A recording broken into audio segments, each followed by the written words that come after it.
అరుణ్ ఆగు అరుణ్. అరుణ్ ఏమన్నా పైకి వెళ్ళి మాట్లాడుకుందాం. ఇప్పటికి ఇలా ఎన్నిసార్లు అబద్ధం చెప్పెళ్ళావే? అలా కాదు అరుణ్. మరి ఎలా? ప్లీజ్. మరి ఎలా? సీమంతానికి వెళ్ళావా నువ్వు? సముద్రంలో చేశారా సీమంత కావ్యం వాళ్ళకి? వాడి రేపటితో ఆఫీస్ వదిలేసి వెళ్ళిపోతున్నాడు అరుణ్. వాడి ఫేర్వెల్ అయితే ట్రీట్. చెప్పేళ్ళొచ్చు కదా, ఎందుకు ఆ విషయం దాచిపెట్టావు? ఒకవేళ నీకు చెప్పేది తప్పుకుంటావా? అడిగి వెళ్ళాలి. ఇదే ప్రాబ్లం. నేను చెప్పి వెళ్తే సరిపోదు, పర్మిషన్ తీసుకోవాలని ఎక్స్పెక్ట్ చేస్తున్నావు. అది నాకు సెట్ అవ్వదు. అర్థం కావట్లేదు నాకు. నువ్వు ఎక్కడికి వెళ్తున్నావు అడగకూడదా? కాదు అరుణ్, నువ్వు పోకూడదంటూ ఆర్డర్ ఇస్తున్నావు. వచ్చు, ఇప్పటికే అదే అంటున్నా. అరుణ్ దయచేసి బూతులు మాట్లాడుకో. నీకు 1000 సార్లు చెప్పాను ఆ ఎదవ ఇంటెన్షన్ కరెక్ట్ కాదని. ఆడిని ఆఫీస్ ప్లేస్ లో చూడు, నేనేమి అనను. ఆడుతో ఎందుకు కలిసి తిరుగుతున్నావు? అరుణ్ నేను చిన్న పిల్లని కాదు అరుణ్. ఎవరి ఇంటెన్షన్ ఏంటో నాకు బాగా తెలుసు.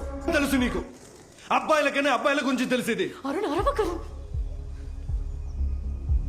వెళ్ళే పని అయితే ఐశ్వర్య తీసుకుని వెళ్ళొచ్చు కదా. అది వెళ్తుంది ఎవడు పిలిచినా. నా ఫ్రెండ్ గురించి మాట్లాడడానికి నీకు ఎలాంటి రైట్స్ లేవు.